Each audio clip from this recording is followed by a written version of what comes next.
লজ্জা করে এরকম একটা কুলাঙ্গারের বাপ বলে নিজেকে পরিচয় দিতে লজ্জা করে।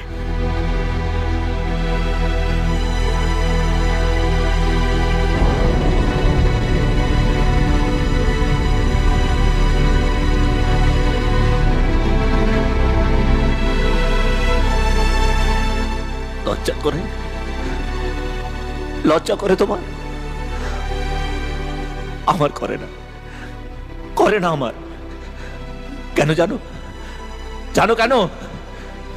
সেদিন রাতে যখন ওরা দিদির উপর অত্যাচার করছিল, দিদির জামা কাপড়গুলোকে টেনে টেনে ছেড়ে দিচ্ছিল, সেদিন রাস্তায় দাঁড়িয়ে নিরুপায় হয়ে রাস্তার অন্য লোকের মতন হাতে হাত গুটিয়ে দাঁড়িয়ে আমি দেখিনি, দেখিনি। আমি চিৎকার করে বলেছিলাম, চিৎকার করে বলেছিলাম, এই যে ভাই, এই যে ভাই, এই যে ভাই, কেউ দর্শন, এই যে ভাই, কেউ দর্শন।